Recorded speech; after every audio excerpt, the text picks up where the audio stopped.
278. Savior, like a shepherd, lead us, much we need thy tender care. In thy blessed pasture feed us, for our use thy soul prepare. Blessed Jesus, thou hast bought us thine we are. Blessed Jesus, thou hast bought us thine we are. Early let us seek thy favor, early let us do thy will. Blessed, glory, and only Savior, with thy love our bosoms fill. Blessed Jesus, thou hast loved us still. Blessed Jesus,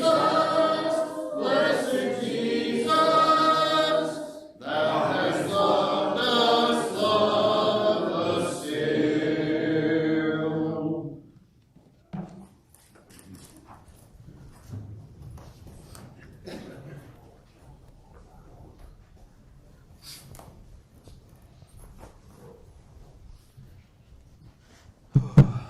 So I told Marshall, I was right. Jason was over there trying to aggravate me. I said, before this service is over, he's going to mess up the songs.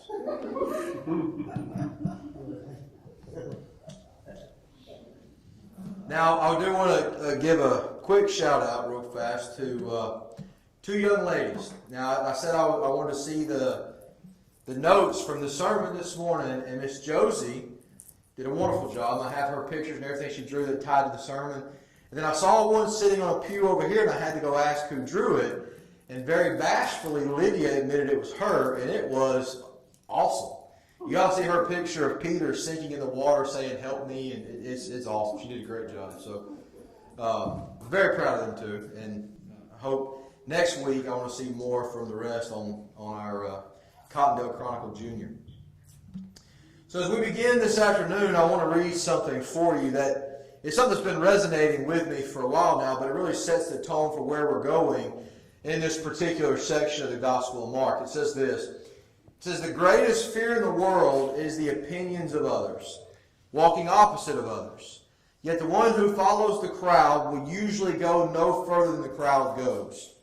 Whereas the one willing to walk alone finds themselves in places no one has ever been before." So for the time we have, I want you to think about a particular question. You know, I kind of center everything on questions. The question this week is, and it's what you can see on the screen, am I part of the crowd that follows along with everyone else, or am I part of the called that stands out from the crowd, called to follow Jesus, even if that were to mean you did it alone? Now I want you to think about this as we kind of set the stage for the text that we find ourselves in this afternoon.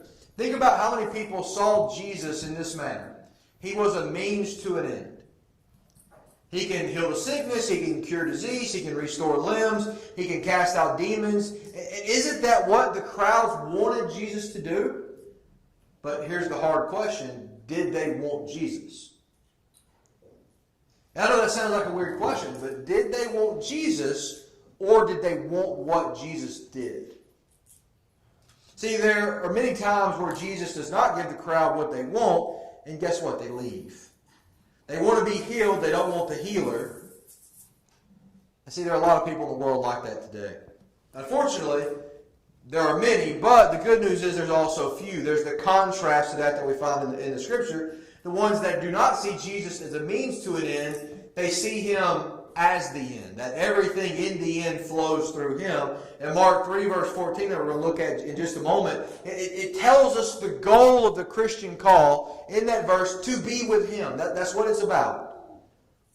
So in a world where the crowd likes the idea of Jesus, likes the idea of what Jesus offers, especially when you hear, like in our day, it's still physical healing and wealth and prosperity and maybe a little mention of heaven, are you part of the crowd or the called? That's ultimately what it's going to come down to. the called that simply wants to be with him. Now in Mark chapter 3, we're going to begin down in verse 7. I was joking around with someone this morning, and I told him, I said, we do good most Sunday afternoons to cover 3 or 4 verses, but good news today, we've got 12. So we've got a lofty goal. And it's funny, when I said 12, Bree put her head down. Verse 7. Verse 7, you're going to see the crowd.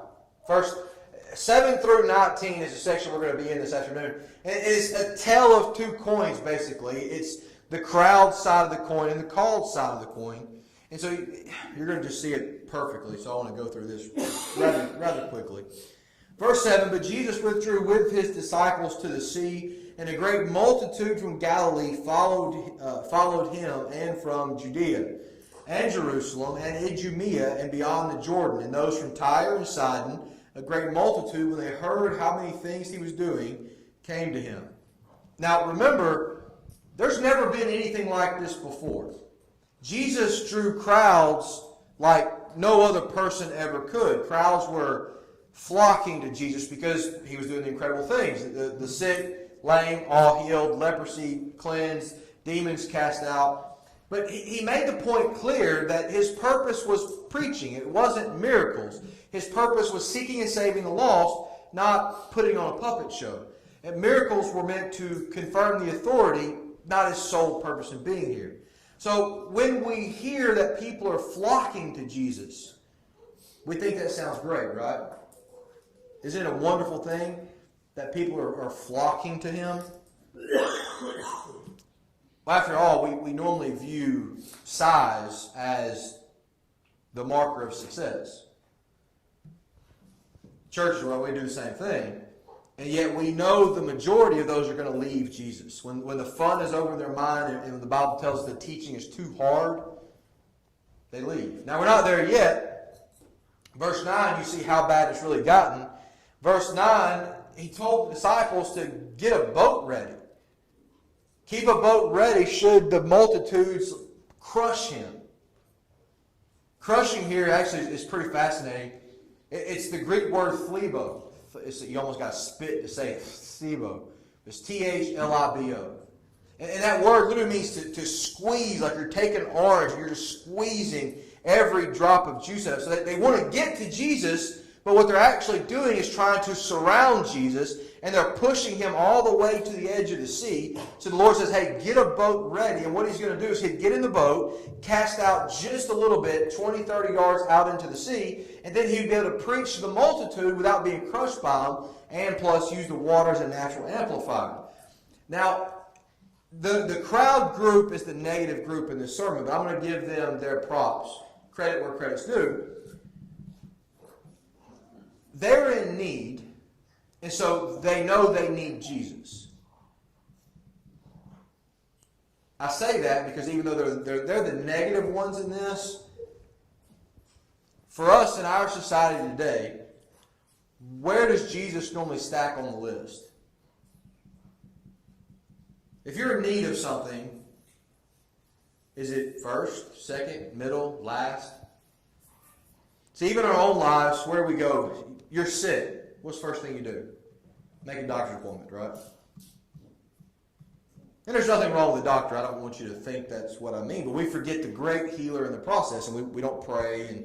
And so you think about how many times we face issues in our life, and God's the last person that we speak to about the issue. So while the crowd is wrong in this reason, at least they know they need Jesus. And it's no wonder why. You kind of get an overview, things that we've looked at so far, that we're not really going to go back through in depth, and we've examined these. But he healed those. And it says, as many as had afflictions, they were coming to him to touch him. That word there, affliction, is plagues or scourges. And these are the ones like we talked about with the leprous man, the outcast of the city, that you couldn't touch them. If you touched them, you became unclean. And so how would Jesus, and it's almost ironic the way he would do it. He would do it this way on purpose. Could Jesus not have healed every leprous person, plague-filled person? Could he not have healed them with words? He could have just said, hey, okay, be healed. How did he heal every one of them? He touched them. He made a point to touch the ones who could not be touched. Didn't have to do it, but he did. He would heal them with a touch. Word got out, the sick would come. And you remember, word had gotten out so much about what would happen if you just touched Jesus. You remember with the woman with the problem with blood, what she does? And her confession to Jesus, I knew if I just touched the hem of your garment, I would be healed. That's all it took. I just need to get to the hem of the garment. He shared openly with pretty much everyone that came to him. And I've said this before, all but eradicating disease in this time period around Galilee. But it's not just the sick. Verse 11 is what we talked about with the demons. That he would cast out the unclean spirits. But it's whenever they saw him, don't miss this, they fell down before him and cried out saying. So it's chapter 1 all over again. Do you ever read in the Gospels, and I've always found this fascinating, do you ever read in the Gospels anywhere one time that a demon was around Jesus and kept quiet? Like just try to blend in and just maybe he won't know I'm here. Well, no, every time they were around Jesus, they had to proclaim him as the Son of God. They believed Jesus is exactly who he is. They knew that the Jews struggled to, they knew what the Jews struggled to figure out, and really never did. Jesus is the Son of God. Problem is, they didn't care. Again, they wanted the lifeboat, not the captain. They wanted the healing, not the healer. Now, I'm emphasizing that for purpose. I want you to think about, again, our society and how many people do just that.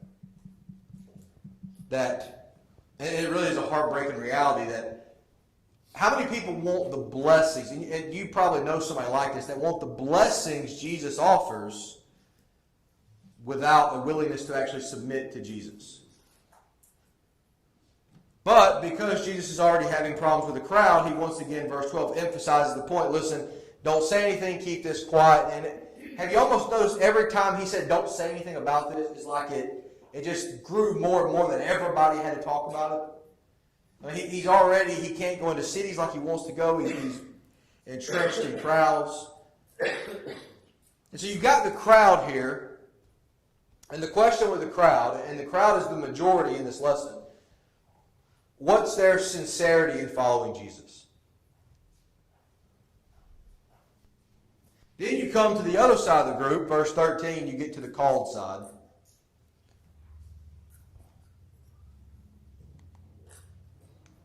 Did you do that?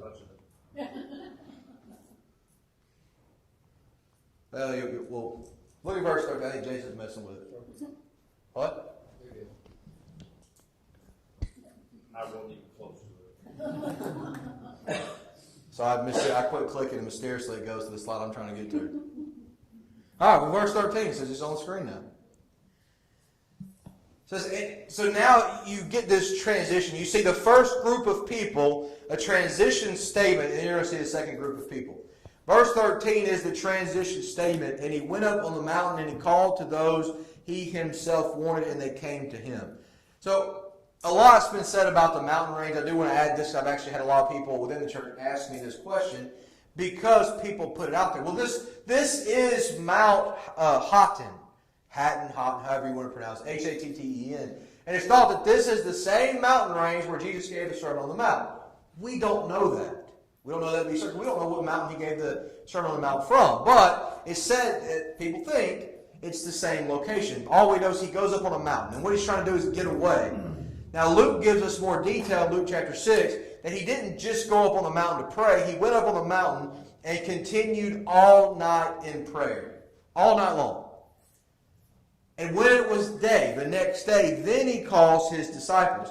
So Jesus spends all night long in prayer, which, again, is a very important reminder for us that we need to spend more time in prayer.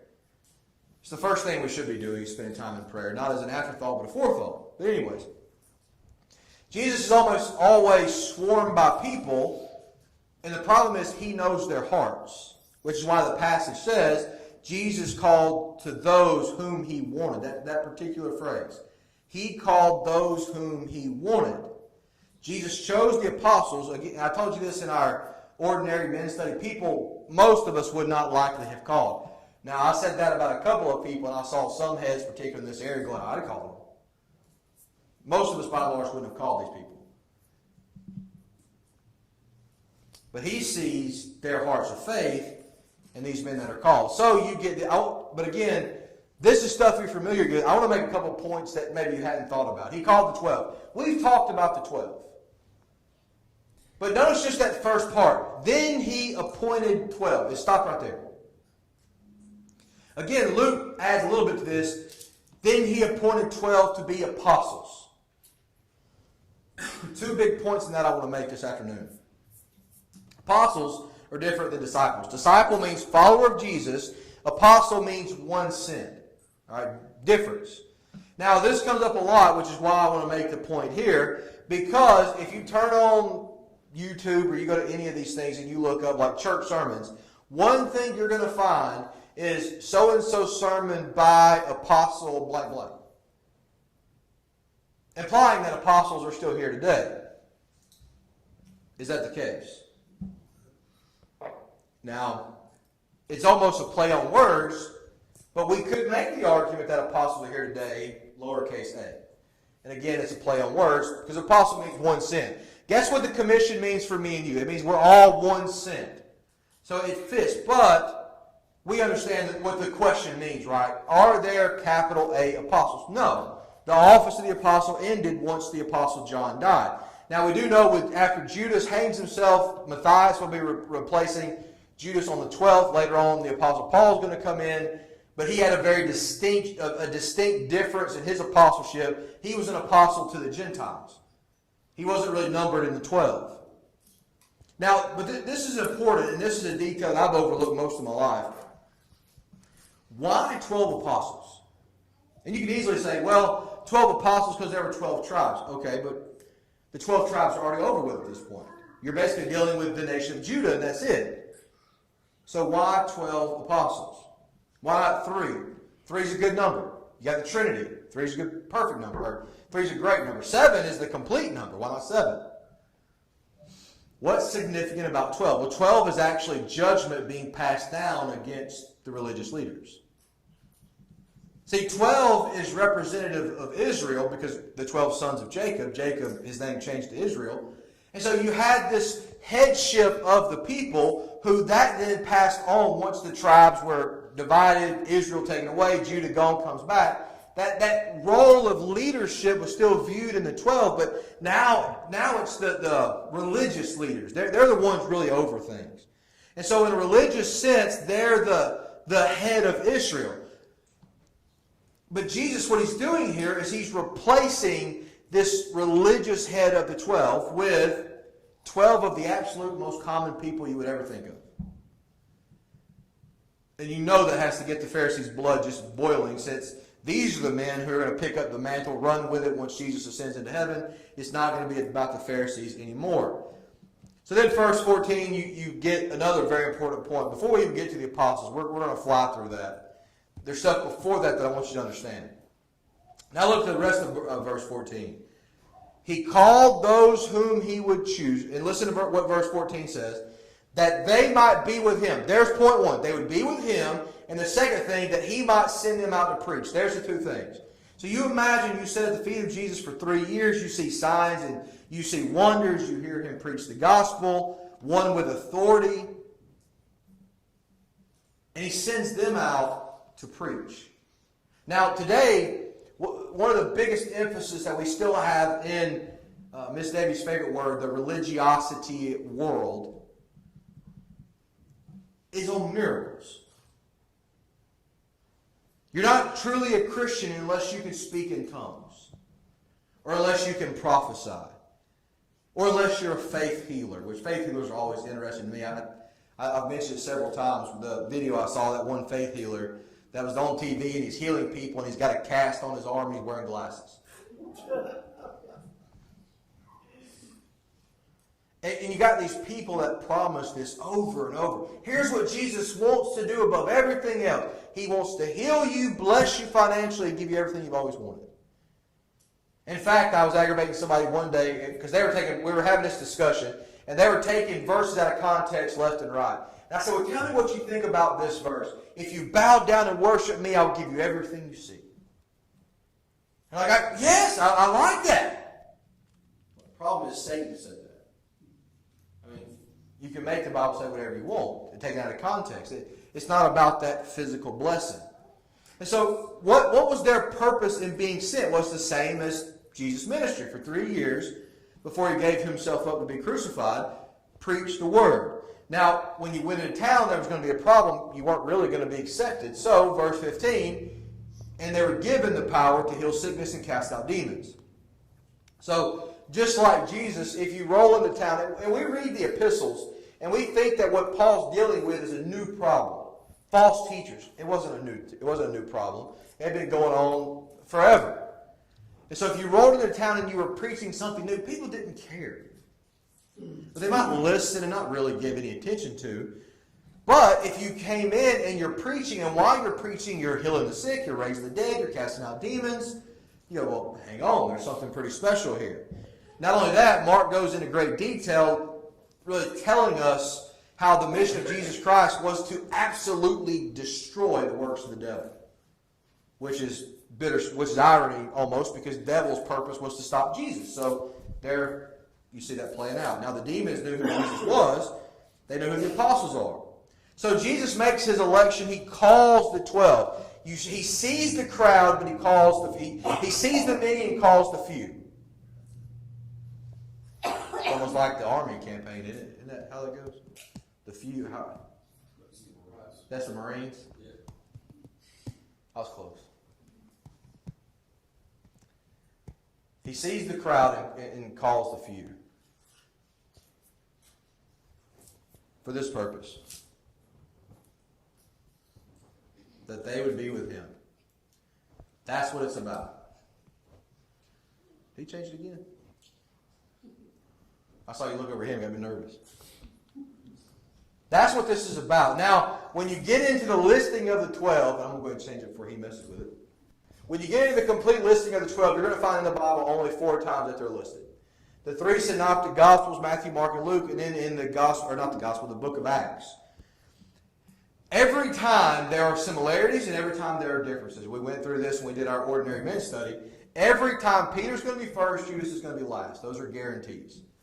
Judas is always going to be followed up by the one whom betrayed Jesus, some variation of this. But verse 16 on the screen now, it begins the way they all do. He called Simon first, to whom he gave the name Peter. Peter was number 1. Matthew 10 verse 2 says, and when it describes Peter, is the first of the apostles. Now, we made a big deal out of this when we went through talking about Peter, that actually means he's the protos. Like it, love it, hated, it means, protos means chief. He's the first one called. He's the first apostle. Now, Peter, we know is significant because of Matthew 16. He makes the confession, "Thou art the Christ, Son of the living God." Jesus says because of that, and so you say, Peter, and then so rightly you say, "And on this rock I will build my church, and the gates of Hades will not prevail against it." So he's affirming to Peter, you said that correctly. It wasn't from you. It was inspired from heaven. The Father gave that to you. You will have the keys. Now, the problem with this is if you were to go to the Basilica, St. Peter's Basilica, you would see that phrase in 4-foot gold letters written across. On this rock I will build my church. Now that rock is then ascribed to Peter. The problem is that's not Peter that this is talking about. The rock is the confession. That's the rock the church is established on, the confession that thou art the Christ of the living God. Peter would be the door opener, which he would preach on the day of Pentecost. And so that you see that a lot with Peter. It does say he's a chief, but in no way does it say that the foundation of the church is built on him. Then you get to verse 17, you come to the Zebedee brothers. Again, we're not going through these a lot. We've already done these pretty well in depth. But these are the fishermen. These are we got a lot of detail about these two, at least by and large about John, more so than James. But they want to be known. They dealt with arrogant problems. They wanted honor and glory. And we're going to see the change. But they're going to learn what it means to be a follower of Jesus, because James will be the first one martyred. John's going to be the last one alive. So they're going to learn the point. They're going to learn the lesson. But in this phrase, you see a different description for them than you see anywhere else. See that word, Boanerges? You see, you don't see that phrase very often. They receive that nickname. You see it in its other. You see it when it's translated differently. In English, you see that as sons of thunder. It's the same description there.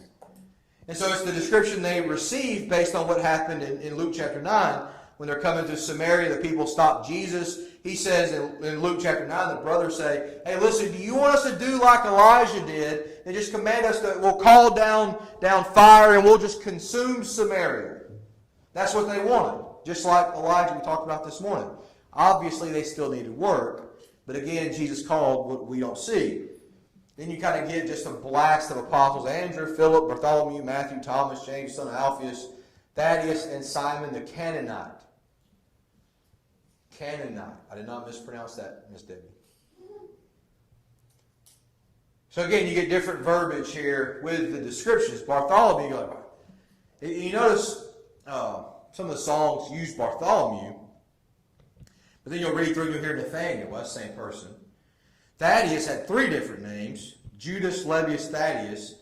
Well, 2 of them are nicknames. His name's actually Judas, but let's be honest, who wants to go by Judas now? Nobody wants that name.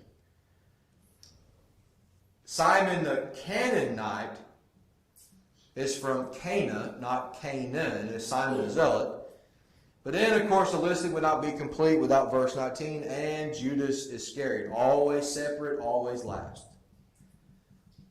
Who also betrayed him. And they went into the house. So every time Judas is mentioned, there's always that variation that follows. He betrayed Jesus. He's remembered in history forever for the worst thing possible because Judas is the greatest missed opportunity in the world. He's the only apostle not from Galilee, given everything that the rest were. He chose to forsake Jesus. But in this, and listen, I know we just blasted through these verses, and I get that. But I want you to notice a very big distinction between the two, because you look at 12 over here, and you look at a massive, just suffocating crowd over here, and you think, well, I want this all day long. I want the crowd.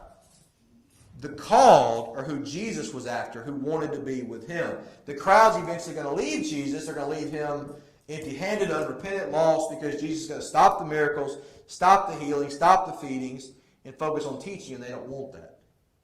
So they leave. So really the important question is the question for you to take with you after this lesson today is, which one are you? Where do you fit in this? Are you part of the crowd? And I ask that question not unsympathetically.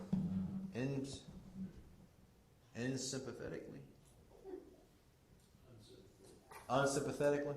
Yeah, there we go. That sounds right. I will go with that. I don't ask that question lightly. I'm going to go with that. I don't ask that question lightly. But that's actually a very real question because, and I'll tell you this, people don the doors of churches every weekend in the crowd. Because you like the idea of heaven, you like the idea of Jesus, you like the idea of what worship means, you like the idea of just coming in and being with everybody else, but it's always about the idea, it's never really about Jesus, and it's more common than you think it is. So where do you fit in all this? And so my hope is that you're part of the call, that you've answered the call, that you seek Jesus to be with Jesus, and that your goal is simple, that you want to walk with him and be with him in eternity. That's the hope. Now the reality is, and what this world has shown us, if nothing else, is all these false ideas about who Jesus is. And so the question is, are you part of the crowd with this non-biblical idea of who Jesus is, or the few, the called, that understand who Jesus is, the way, the truth, and the life? No one comes to the Father except through me, but through him. And you recognize that. You say, that's what I want to be part of. And so this is, really when you get to this point in Mark, it's easy to blow by this because, it's a list. All right, crowds are there, the apostles are there. We can blow by this, get to verse 20. We start getting back into some big moments about to unfold. But in the midst of that, you miss a very important distinction between these two groups. And so I want you to take that question with you this afternoon. Think about that question because it could apply to you or it could apply to someone that you know. So if you're in need this afternoon, Marshall's about to come lead us in an invitation song. And if we can do anything for you as we close our services out today, if you need prayers, if you're one that hasn't answered the gospel call and you'd like to do so, we can help you with that now. Whatever you're in need of, as we stand, we sing this song.